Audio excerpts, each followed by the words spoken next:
Tribe, the show for real estate entrepreneurs. One of the things that I hear you talk about a lot, and since we just brought it up, we might as well start with that, is you always talk about tactical empathy. And right. I feel like that's a big part of like your strategy, and that, you know, emotions aren't obstacles, they are the means. So maybe if you could like break that down for us. Yeah, you know, and go two parts first, empathy and then the tactical application of empathy. And empathy is emotional intelligence. Like in today's vernacular, you know, if you look it up in a dictionary, the empathy definition is going to come very close to sympathy.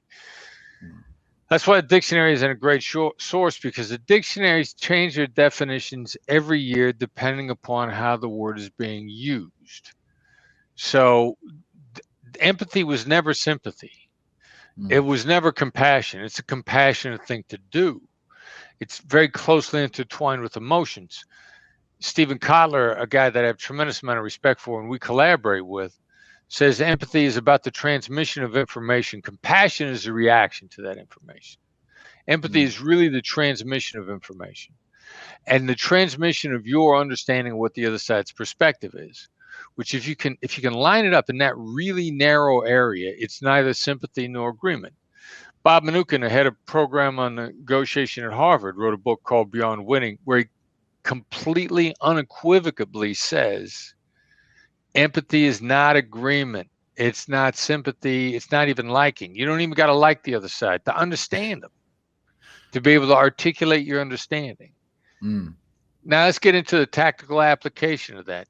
Really, and tactical is a neutral word.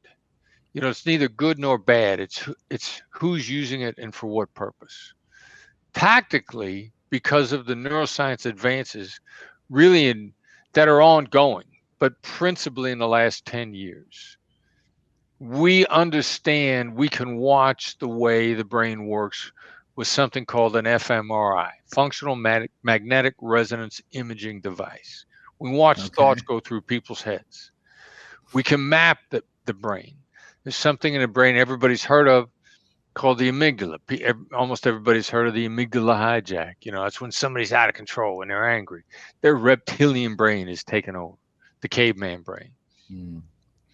With fMRIs, we've mapped the amygdala, and the amygdala, the real estate in the amygdala is 3/4 for negative thoughts.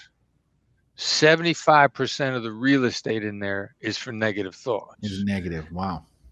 And then when you start thinking about survival mode, which is what everybody goes through every day, because you wake up in survival mode, your default wiring is survival mode. You're negative.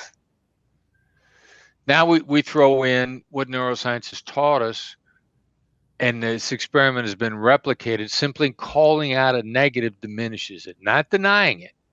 I don't want you to think that I'm some guy who only calls you on the phone whenever he wants something. You know, I was advising somebody in a negotiation the other day. They said, I want to reach out for this owner of a restaurant. I can't get a reservation, but I haven't spoken to this guy in 3 years.